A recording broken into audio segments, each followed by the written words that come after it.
Հունիսի 16-ից 21-ը Մայրաթոր Սուրբ Էջմիածնում տեղի ունեցավ միաբանական 9-րդ համագումարը։ Այն գումարվում է 2 տարին մեկ անգամ Արարատյան շաբաթվա օրերին։ Այս տարի համագումարը Սուրբ Էջմիածին բանալի երկնի արքայության խորագիրն է կրում։ Համագումարին մասնակցում էին Հայաստանի եւ Սփյուռքի թեմերում ու եկեղեցական կառույցներում սպասավորող Սուրբ Էջմիածնի միաբանները, աբեղաներն ու վարդապետները Հայաստանից եւ Սփյուռքից, ներկայացուցիչներ հայ եկեղեցու նվիրապետական աթոռներից, Մեծիտան Կիլիկիո կաթողիկոսությունից, Երուսաղեմի եւ Կոստանդնուպոլսի հայոց պատրիարքություններից։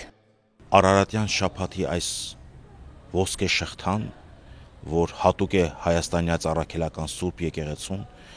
մեր ուխտն ենք նորոգում եւ ամեն մի հանգրվան դառնում է մեզ համար ուխտի նորոգության մի ոսկե շղթա։ Թող Աստված զորացնի մեր առաքելությունը եւ հաստատ մնանք մեր կարգի, մեր հոգեվոր ծառայությանց մեջ։ Սփյուռքում ծառայող միաբանների համար սա առանցքային հանդիպում է, որովհետև Սփյուռքից գալով Մայրաթոր նախ եւ առաջ մենք վերանորոգվում ենք Մայրաթորի օրհնությամբ, Բեապար Հայրաբեդի օրհնությամբ, որովհետև Սփյուռքում այդքան հերու դեղերում ժողովրդին կապելը Մայրաթորի հետ եւ հեշտ գործ չէ, առաքելություն չէ։ Եվ դրա համար այսպես ասած այս տարիներ առաջ որ այս մտահղացումը ունեցան այն ժամանակ երդասարդ միաբաններս երևի ասենք 1-2 տարի գտեվի հետո ինքներեն բայց բանից բարձվեց որ այսօր 9-րդ անգամն է որ հանդիպում ենք եւ այդ թվականներից ի վեր Վասկեն առաջին երջանկաշատակ կաթողիկոսի քաղաքալությունից ի վեր իրեն հաջորդող կաթողիկոսները շարունակեցին այս միաբանական ժողովը, որտեղ կարևոր էր։ Գալ մեր ուխտը հաստատել Մայրաթոր Սուրբ Էջմիածին եւ մեր նվիրումը Բեապար Հայրապետին, նաև ծրագրեր, մարտահրավերներ, որոնք այսօր ծառացած են տարբեր երկրներում ըստ իրենց կանոնների եւ օրենքների, որովհետեւ աշխարհը փոխվում է շատ արագ մի քան երբևէ եւ բնականաբար փոփոխվող աշխարհում նաեւ նոր մարտահրավերներ կան հոգեվոր դաշտի վրա եւ այդ մարտահրավերների պատասխանները մենք փորձում ենք մեր միաբանակից եղբայրների հետ քննարկել եւ որոշումներ ստանալ, վեհապարորդությունը ստանալ եւ կյանքի կոչել։ Հունիսի 17-ին միաբանական հավաքի բացմանը մասնակիցներին ողջունեցին կազմակերպիչ հանձնախմբի ատենապետ, Մայրաթորի արխիվի եւ թանգարանների տնօրեն Ասողիկ Աբեղա-Կարապետյանը եւ հանձնախմբի անդամ ԱՄՆ հայոց արևելյան թեմի փոխարաջնորդ Սիմեոն Աբեղա Օդաբաշյանը։ Համագումարի մասնակիցներին ողջունեցին նաեւ Մեծիտան Կիլիկիո կաթողիկոսության, Պոլսի եւ Երուսաղեմի հայոց պատրիարքությունների ներկայացուցիչները։ Եկածին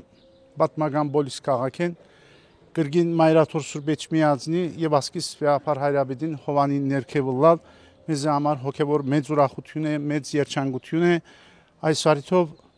անգամ եւս ասկիս միության եւ միասնության քերակույն խորհրդանիշը Մայրաթոր Սուրբ Էջմիածնին եւ թե անոր աստվածաբարքև եւ ազգնդիր քաղաքային նկատմամբ մեր ունեցած որդիական սերը եւ հավատարմությունը եւ թե զորակցությունը հայտնել գուզեմ Արիթ է նաև մեզ համար այս միապանական ժողովները մեր հավատքի մեջ զորանալու, մեր ուխտի վերանորոգելու, թարմանալու եւ փառքուդան գաստուզով որ գրգին Հայաստանն ենք թարմացած պիտի վերաթարնանք մեր երկրները, մեր սրտի մեջ միշտ պահելով Մայրաթոր Սուրբ Էջմիածինը եւ ասկիս Հայրաբեդին հայրախնամ սերն ու հոգածությունը։ Մեծիդան Կիլիկիո կաթողիկոսությունը ամբողջությամբ իր քաղաքալով նորին սուրբությունը դերդար արամարաչի վեհապարով եւ նաեւ իր միապանությամբ ասկային իշխանությամբ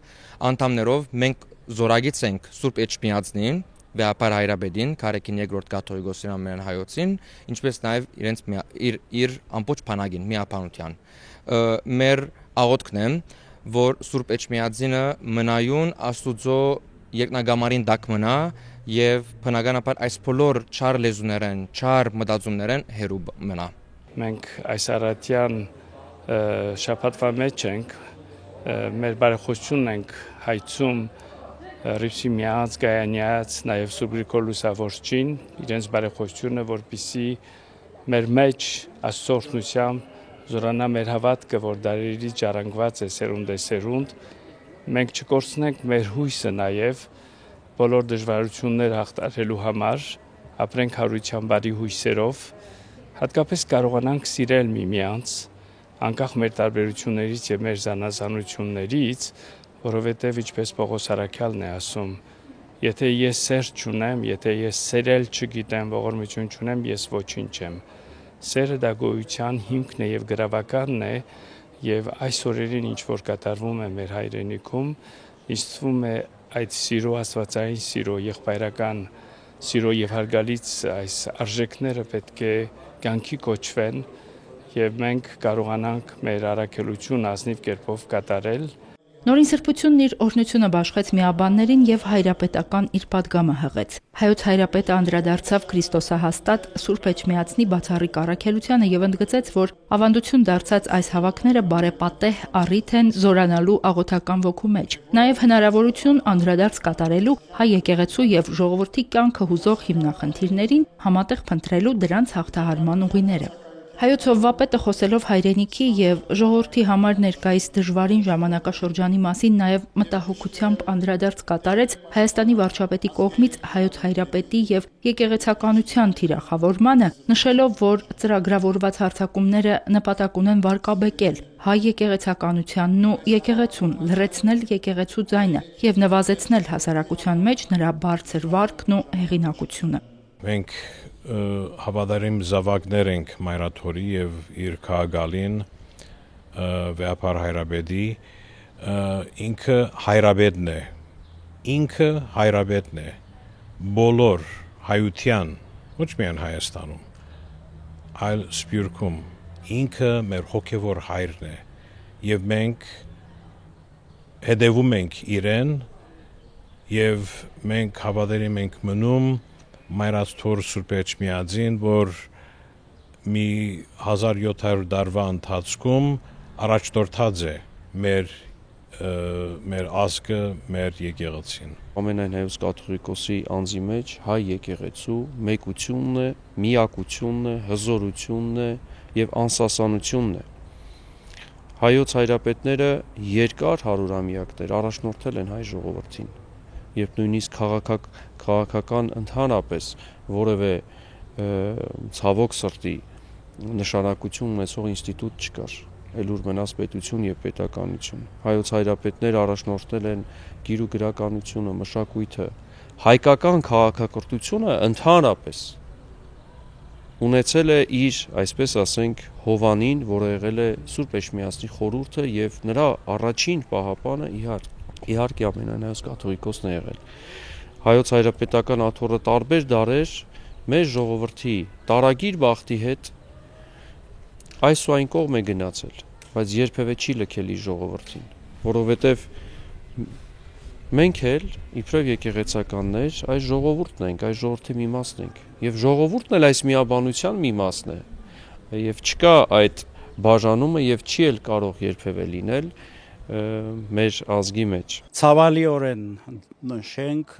իրապես դժվար օրեր ենք ապրում, բայց վստահ ենք պիտի հաղթահարենք այս ամեն ինչը, որովհետև այն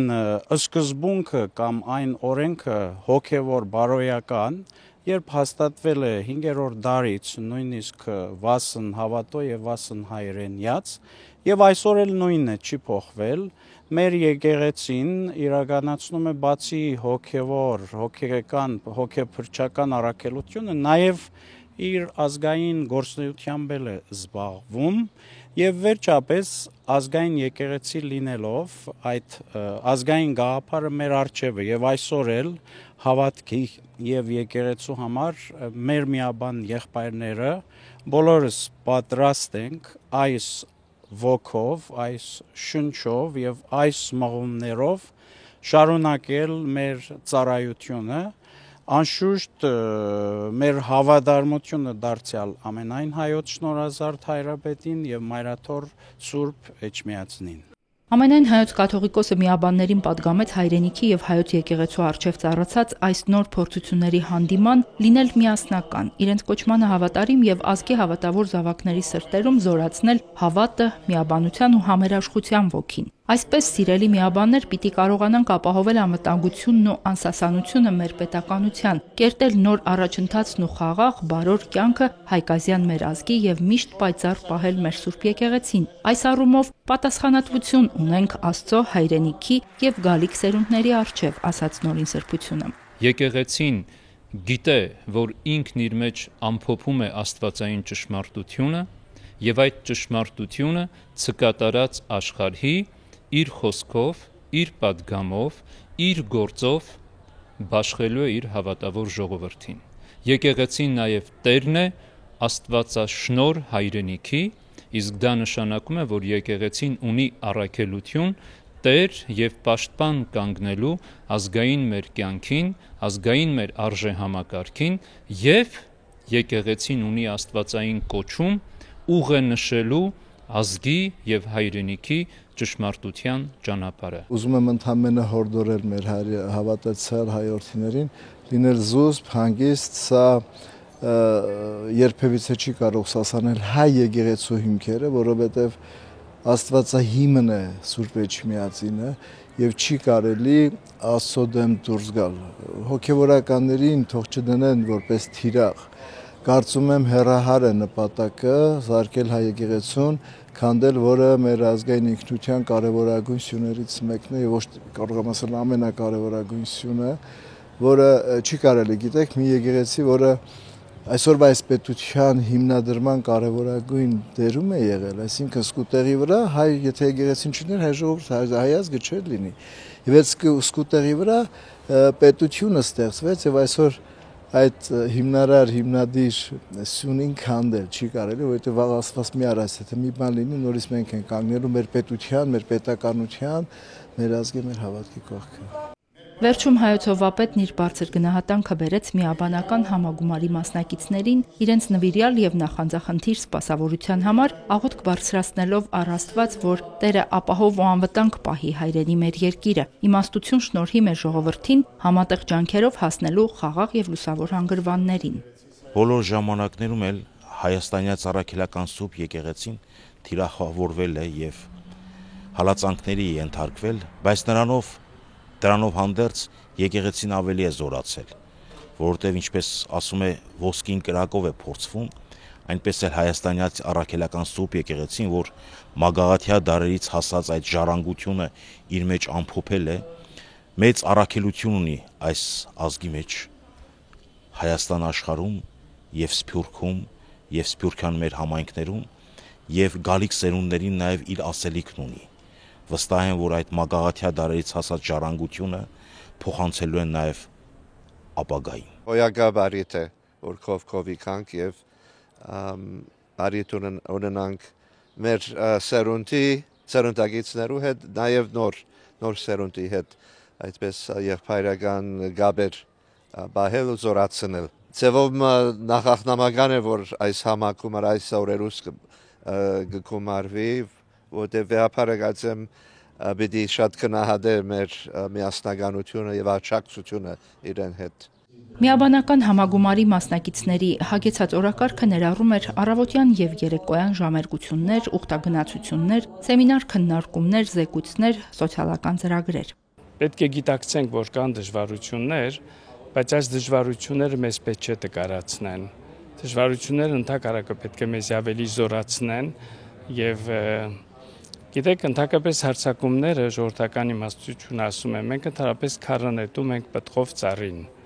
այնպես որ դա մարդկային մի իրականություն է, ճշմարտություն է, բայց մենք պետք է գիտակցենք եւ հավատարիմ մնանք հիմնական սկզբունքներին եւ անել այն, ինչը որ պիտի ծառայի մեր հավաքական շահին։ Կարծես նման է սա այն արյան փոխանցումի, երբ սիրտը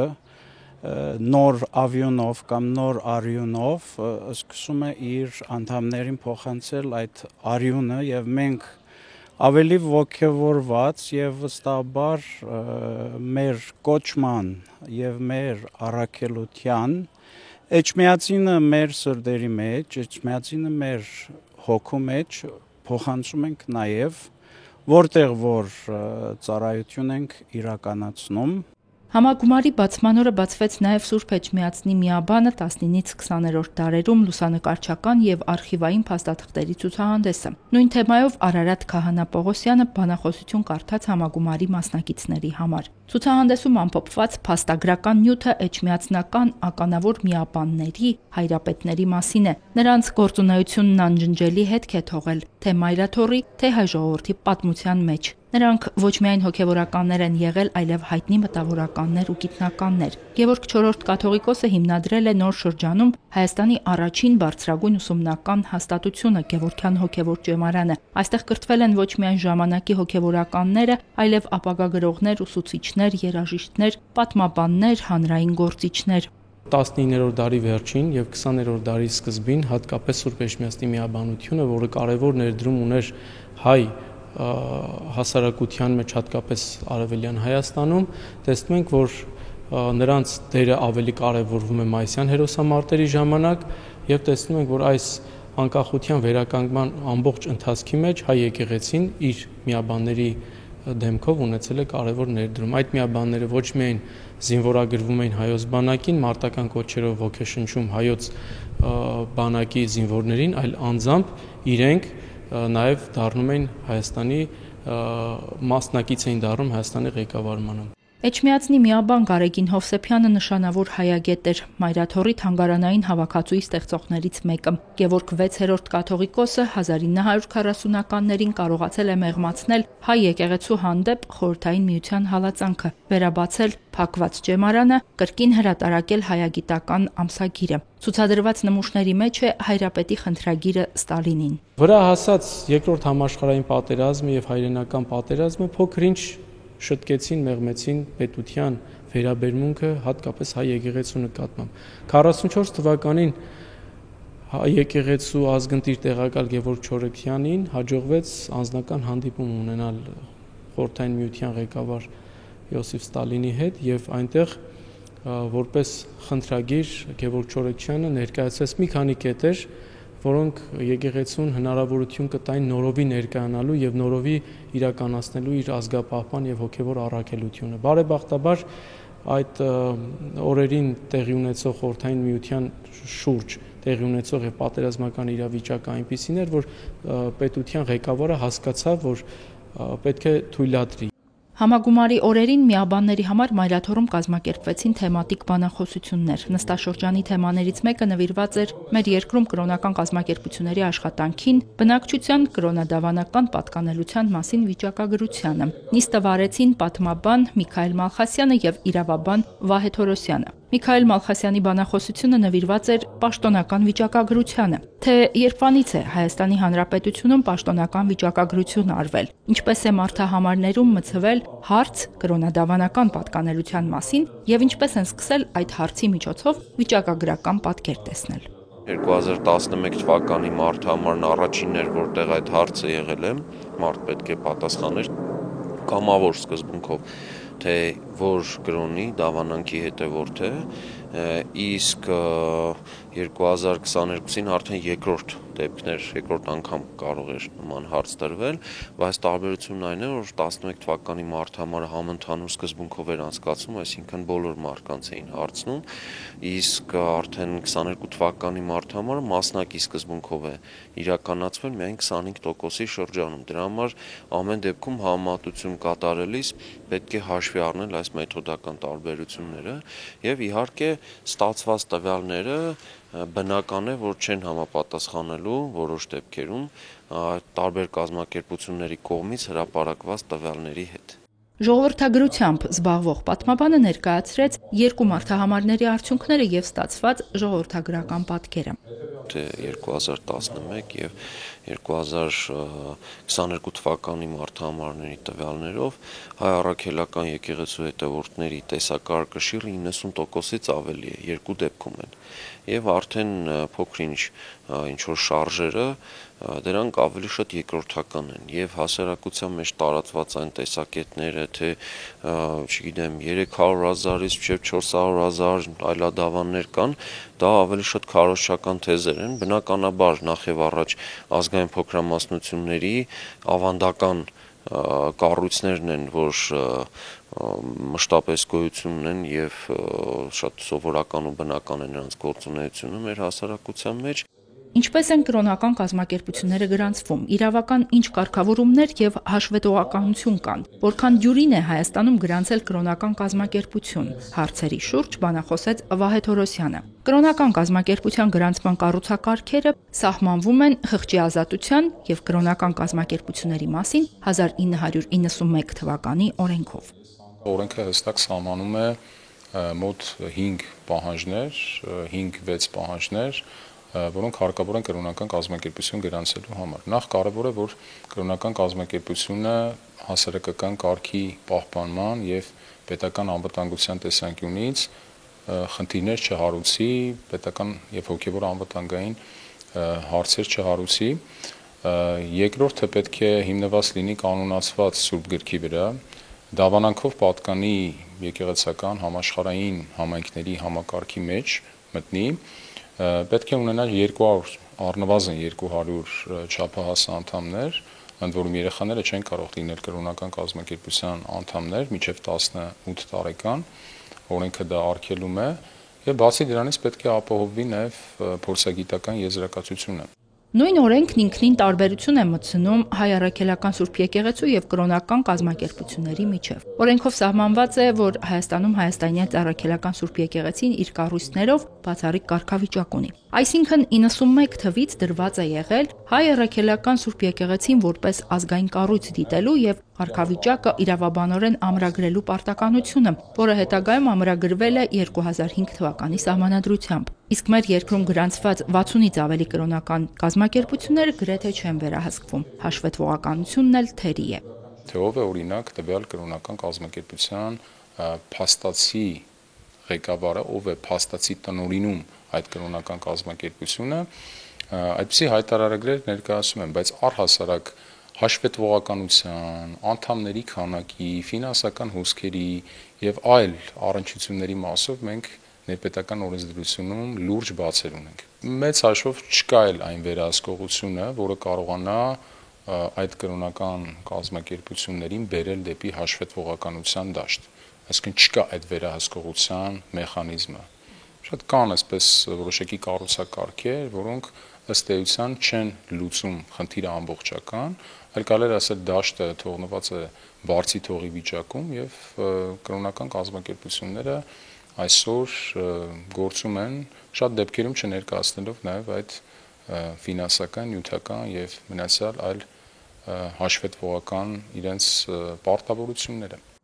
Համագումարի հնգորյա ժողովների ընթացքում միաբան հայրերը մասնակցեցին Արարատյան շաբաթվա Սուրբ Պատարագներին, որոնք ամբողջացան միաբանական ուխտի Սուրբ Պատարագով եւ կաթողիկե Սուրբ Էջմիածնի սրբազան տոնակատարությամբ։ Իսկ հունիսի 21-ի եւ 22-ին ամենայն հայոց կաթողիկոսի օրհնությամբ կազմակերպիչ հանձնախմբի անդամները մի խումբ միաբանների հետ հովվական առաքելությամբ մեկնեցին նաեւ Սյունյաց թեմի համայնքներ։ Մայրաթորի միաբաններն այցելություններ կատարեցին հայրենիքի պաշտպանության համար նահատակված հերոսների, ինչպես նաեւ բռնի տեղահանված արցախցիների, բազմազավակ ու կարիքավոր ընտանիքներին։ Հերմինե Հակոբյան, Լուսինե Բալյան, Վրամ Խանամիրյան, Գևորգ Ավագյան, Եկեղեցական կյանք։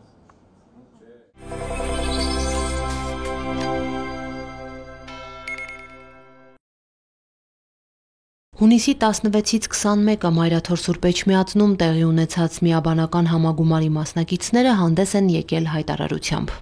Մայրաթոր Սուրբ Էջմիածնի միաբաններս, որ Արարատյան շաբաթվա շնորհաբաշխ տոների առիթով իմի ենք հավաքվել Սուրբ Էջմիածնում, մասնակցելով միաբանական 9-րդ համագումարին, հավատարիմ մեր Սուրբ Ուխտին, որդիական մեր սերն ու անվերապահ նվիրումն ենք հավաստում առ հայ եկեղեցին, Մայրաթոր Սուրբ Էջմիածինը եւ ազգիս վեհափառ հայրապետին, Նորին Սուրբ Օծություն Տեր Գարեգին II ամենայն հայոց կաթողիկոսին։ Անընդունելի ենք համարում եւ դատապարտելի Հայաստանի Հանրապետության օրվա իշխանությունների հակաեկեղեցական ու ապազգային ընթացքը իր տարատեսակ դրսևորումներով, որպես հայ եկեղեցու վարդապետած դաս Հորդորում ենք մեր սիրելի հավատավոր ժողովրդին ի մայր Հայաստան եւ իսփյուրս անսասան մնալ իրենց սուրբ եւ ճշմարիտ հավատքի մեջ, որպես նվիրյալ եւ հավատարիմ զավակներ մայր եկեղեցու, չտրվելով չարահնար սադրանքներին ու անցողի կապազգային դրսևորումներին, պահպանելով ողջախոհությունը, բարեկրթությունը եւ պարկեշտությունը, սիրով եւ անշեղ հավատով պաշտպանել հայրենիքի եւ եկեղեցու բարձրագույն արժեքները, վերդասելով դրանք անձնական եւ խմբային շահերից, ի նպաստ ազգի ու պետության միասնության ու անդորի։ Հավատարիմ քրիստոնեական արժեքներին ամուր կանգնել ազգային ինքնության հիմերի վրա, պահպանել ազգային հոգևոր դիմագիծը եւ միասնաբար հաղթահարել արտաքին ու ներքին վտանգներն ու սպառնալիքները, համաձայն Սուրբ Առաքյալի կոչի՝ միաբան եղեք, խաղաղություն արեք եւ խաղաղության ու սիրո Աստվածը թող լինի ձեզ հետ։ Կոչ ենք անում հայրենի երկրի իշխանություններին դադարեցնել հայաստանյա ծառայական Սուրբ եկեղեցու ամենայն հայոց կաթողիկոսի եւ ողջ հոգեվորական դասի նկատմամբ հարձակումները, որոնք ոչ միայն վիրավորում են հավատավոր հայրենիների հոգևոր եւ կրոնական զգացումները, այլ նաեւ վտանգում են հասարակական համերաշխությունը եւ կարող են հանգեցնել ծանր հետևանքների, վնասելով մեր ժողովրդի, պետության եւ պետականության անվտանգությանը։ Մեր տարածաշրջանում ծավալվող ռազմական գործողությունների պայմաններում անհրաժեշտ է ամբողջական պատասխանատվությամբ լծվել պետության առջև ծառացած անվտանգության լրջագույն մարտահրավերների դիմագրավմանը, այդ թվում ներհասարակական համերաշխության եւ ազգային միասնության պահպանման ուղղությամբ ի նպաստ մեր ժողովրդի բարեկեցության։ Հետևողականորեն աջակցել բռնի տեղահանված արցախահայության իրավունքների պաշտպանությանն ու սոցիալական հիմնախնդիրների լուծմանը, ինչպես նաև ձեռնարկել միջոցներ Արցախի պատմական հոգևոր եւ մշակութային ժառանգության պահպանման համար, որն այսօր կանգնած է ոչնչացման վտանգի առջև։ Հայրենիքի ու եկեղեցու առջև ծառացած տարաբնույթ մարտահրավերների պայմաններում մայրաթորի միաբաններս մեզ զորակից ունենալով հայ եկեղեցու նվիրապետական աթոռների, Մեծիտան Ընկիլիկիո կաթողիկոսության, Երուսաղեմի եւ Կոստանդնուպոլսի հայոց պատրիարքությունների միաբանություններին, որպես արթուն ծառաներ ամենակալ Աստծո եւ հոգեվոր սպասավորներ բարեպաշտ հայ ժողովրդի, մեր կոչումի բարձր գիտակցությամբ, միակամ ու միաբան շարունակելու ենք անձնուրաց կերպով իրականացնել հայ եկեղեցու հոգեփրկչական եւ ազգապահպան պատմական վսեմ առաքելությունը ի պայծառություն հայաստանյա ծառայական Սուրբ եկեղեցու եւ ի շինություն Հայաստան աշխարհի։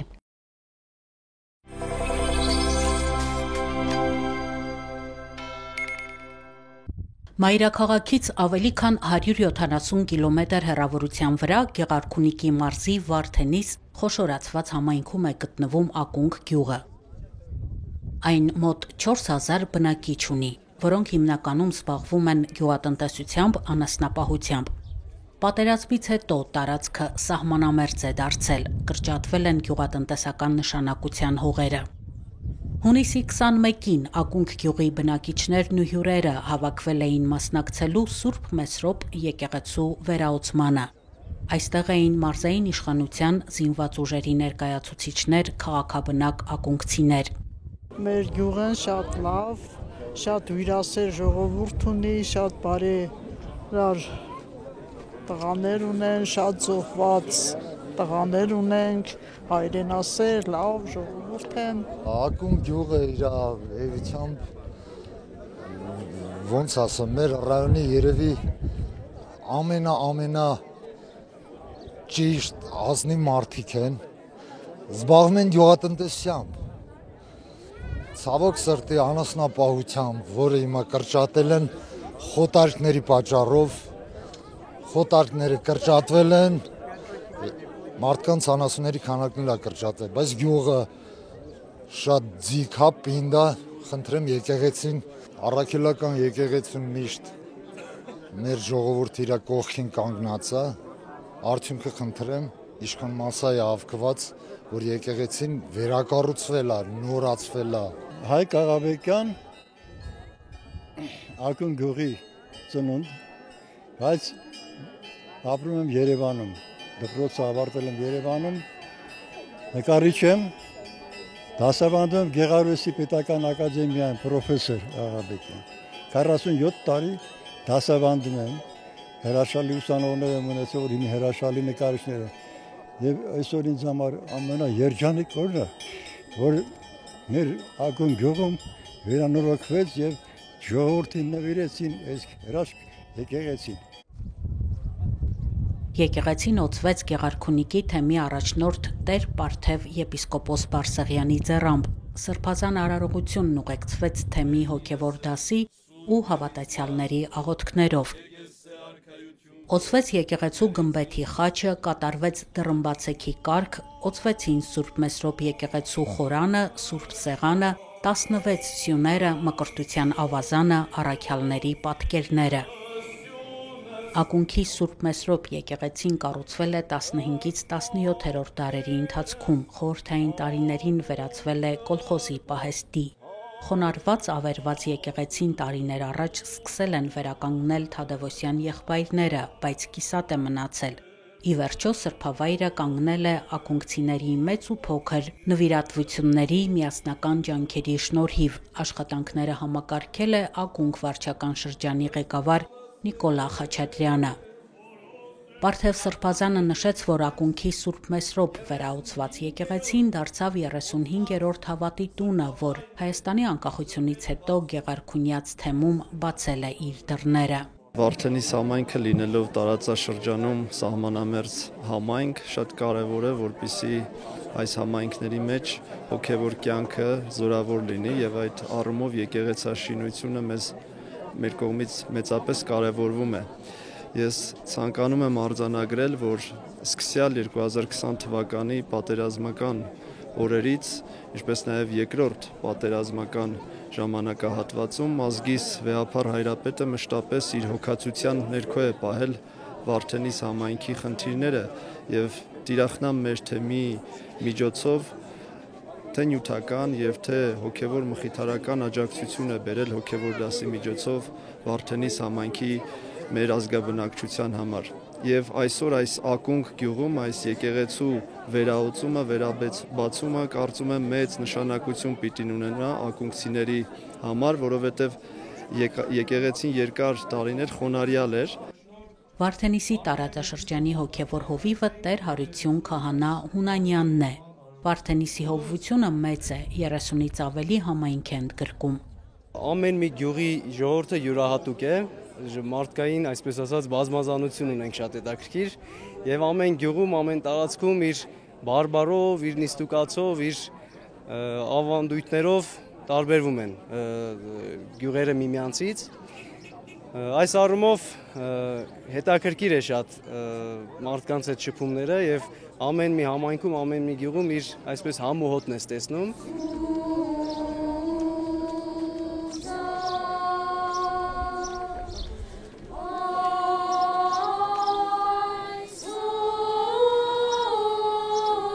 Հոգևոր երգերի կատարմամբ հանդես եկան Վարդենիսի Սուրբ Աստվածածին եկեղեցու երգչախմբի սաները։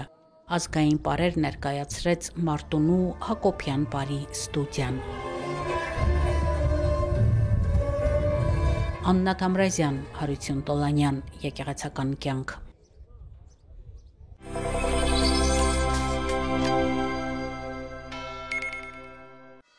Հունիսի 22-ին կաթողիկ է Սուրբ Էջմիածնի տոնի օրը, մինչև ուշ երեկո Էջմիածին եկած ուխտավորները շարունակում էին հաղորդակցվել մեր եկեղեցու սրբազան մասունքներից բխող զորությանը, որոնք Գարեգին II ամենայն հայոց կաթողիկոսի օրհնությամբ դրվել էին տաճարի բակում։ Դրանք էին Տիրոջ կենաց փայտի մասունքը, Աստվածամուխ Սուրբ Գեղարդը, Սուրբ Գրիգոր Լուսավորչի աչը, Սկևրայի հռչակավոր մասնատուփը, Հայոց ցեղասպանության Սուրբ նահատակների մասունքարանը, Սուրբ Սահակ Պարթև հայրապետի եւ Գրիգոր Նարեկացու մասունքները։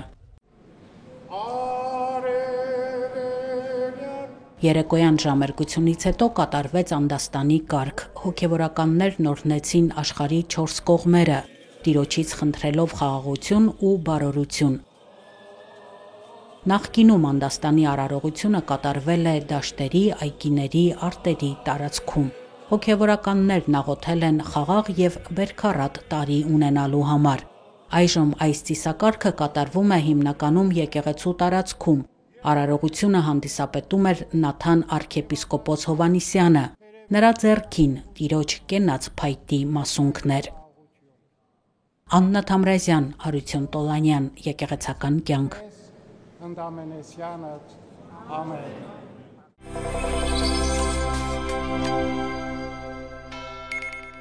Այսօր հանձնեցինք պատմության քննությունը,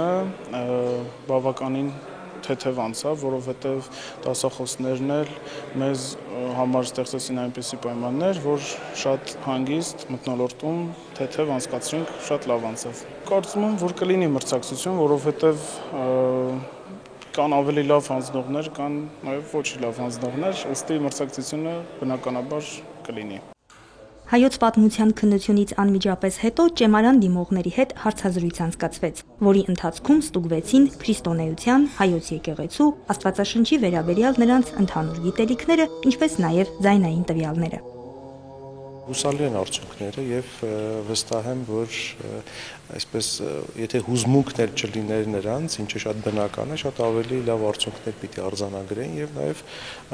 հույս ունենք, որ իրենց արդեն այս քննաշրջանի ավարտին կտեսնենք ճեմարանի ուսանողի իբրև։ Ըստ հանձնած քննությունների արդյունքների էլ պարզ կդառնա, թե այս տղաներից ովքեր նոր ուսումնական տարին կսկսեն որպես ճեմարանականներ։ Փորձը ցույց է տալիս, ի տարբերություն այլ բուհերի, այստեղ դիմողների մեծ մասը խորապես գիտակցված է իր ընտրությունը կատարում, ասում են դասախոսները։ Առանձնահատկությունն այն է, որ այստեղ գերակայում են հիմնականում հենց հումանիտար անշուշտ առարկաներին վերաբերող ուրեմն դասընթացները, որտեղ նյութի ծավալը չափազանց մեծ է, այսինքն յուրացումը այդ նյութի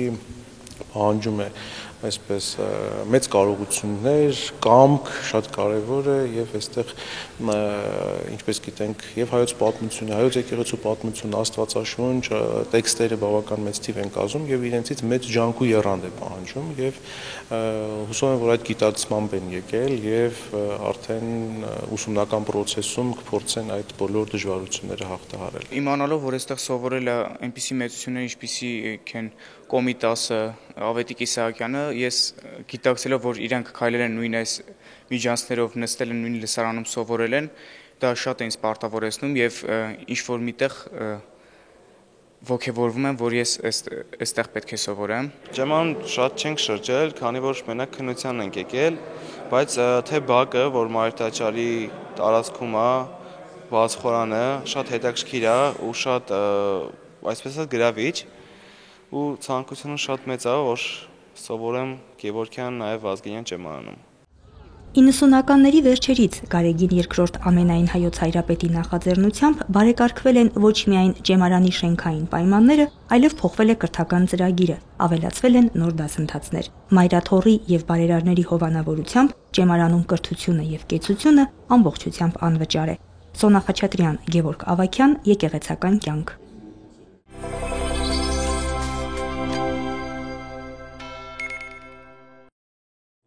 Մայրաթոռի ավանդատուն թանգարանը, որը տաճարի նորոգության պատճառով փակ է եղել շուրջ 8 տարի, շուտով կվերաբացվի։ Նախապատրաստական աշխատանքներն ավարտին են մոտենում։ 1869 թվականին տաճարին կից կառուցվել է ավանդատուն, որտեղ ամփոփվել են մեր եկեղեցու գանձերն ու համաքրիստոնեական սրբությունները։ 1984 թվականից Վազգեն I ամենայն հայոց հայրապետի գահակալության շրջանում ավանդատան տարածքը սկսել է գործել որպես թանգարան, որպեսզի եւ հավատացյալները եւ մայրաթոռ ժամանող հյուրերը հնարավորություն ունենան տեսնել ու զորություն ստանալ սրբություններից։ Ամենահին ցուցանմուշը Նոյան Տապանի 5000-ամյա այս մասունքն է, ամենանորերը 20-րդ դարասկզբին ստեղծված ձեռած Սուրբ Սեղանի խաչերը։ Թանգարանում կցուցադրվեն համաքրիստոնեական եւ համազգային սրբերի մասունքներ, տպագիր ու ձեռագիր մատյաններ։ Ավանդատուն թանգարանի պաշտոնական բացման օրն ու ժամը կծանուցվի նախապես։